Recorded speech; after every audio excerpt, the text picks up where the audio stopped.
Hey everybody, this is Matthew Movies coming at you with my review of Labyrinth, the 1986 Jim Henson production that I have always loved.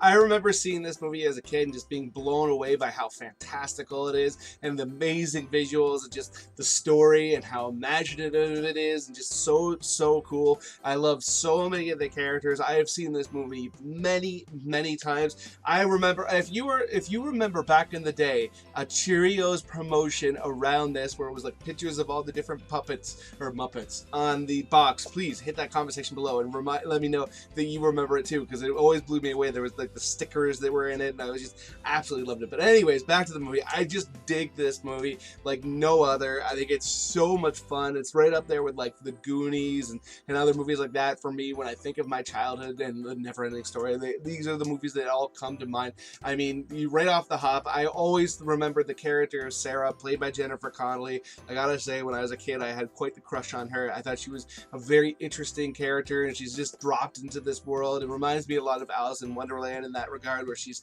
trying to figure out the world that she's all of a sudden found herself in, and just, you know, she's not the most entertaining character, but she's a very effective one, because they basically serves as your proxy, because you're also being dropped into a world that you don't understand and trying to make sense of it, and you come to care about her and her attempts to go and save her little brother from Jareth, the character played by David Bowie, which of course is the one that immediately comes to mind when I think of this movie. I have a Funko Pop of him. I adore his character. Bowie was absolutely fantastic. Has so much charisma in his performance in this movie. I mean, it's such a good time. I just adore him in this, and he seems to be having so much fun. The song Magic Dance was stuck in my head for days after every time I see this movie. I mean, I love his interactions in the way that he plays off of the Muppets that surround him. I think it's just fantastic. He just absolutely commits to this role, which I gotta say, it could have blown up in his face. I could absolutely see this movie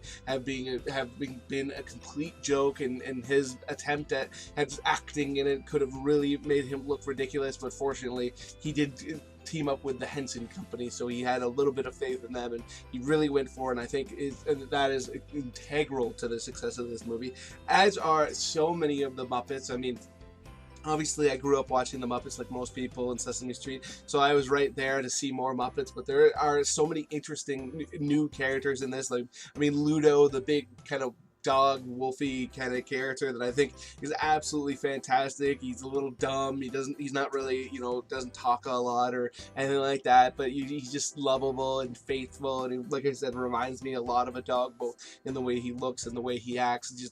I mean, he's fantastic. Of course, you have Hoggle, a much more complicated figure in this movie, one who you don't know if you should trust him or not, and throughout the film you definitely see that he's more than willing at various points to at least start to flirt with betraying the main character, and as a viewer, the way that you kind of deal with that circumstance and how you eventually come to feel about him by the end of the movie, I thought was absolutely well handled. And of course, you have Sir Didymus, the little dog-like creature as well, who actually rides a dog around the set, and he's so great. This kind of knight character who wants to be the hero, and he's the polar opposite of Hoggle in that regard, where Hoggle actually ends up being a little bit more effective than him, and the way in which they played off of the dynamic between the two characters, I thought was just fantastic.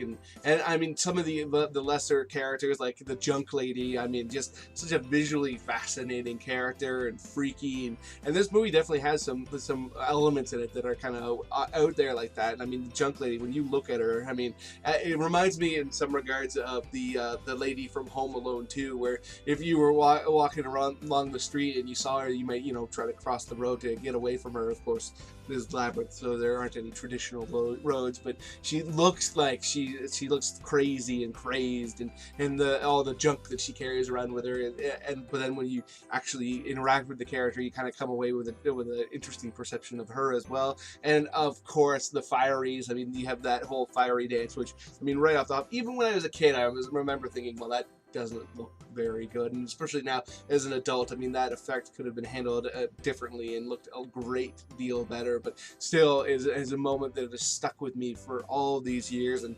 of course all the Muppets that just kind of surround Jareth. And I mean, I just find this movie to be absolutely fascinating, and it's filled with so many interesting figures, and the story is so easy to grasp onto. The whole idea of Sarah having to go there to save her little brother, and Jareth wanting to have Sarah as his queen, and that whole kind of creepiness too, where it's you know, grown man and a teenager. I mean, the whole thing is just so easy to kind of grasp onto, and you want to protect her from Jareth, but at the same time there's something so lovable about Jareth. It's just such a fascinating film, and has a lot more going on in it than a lot of kids movies, so I love that aspect of it too. I just adore this movie. At the end of the day, you know, if I was gonna give it a score out of 10, it would probably be, you know, if I was gonna go based off nostalgia, it'd be 9.5, but when I'm actually looking at the movie, it'd probably be about 8.5 out of 10. So those are my thoughts on Labyrinth. I just dig this movie like no other, and like I said before, please hit me up in that comment section. Let me know if you remember that Shreddy's promotion as well, or just, you know, what your thoughts on the movie in general are, if you loved it, if you hated it, if you think Bowie was fantastic, whatever. Other than that though, please hit that like button, hit that share button. It makes it much more likely that other people will come check out this review. Let me know what they think, which would be awesome, because I love talking to people about movies. And speaking of which, if you are one of those new people, or you just haven't done it yet, please hit subscribe, hit that notification bell. I love talking to people about movies, and I'd love you to be one of them. Other than that though, have yourself a good day.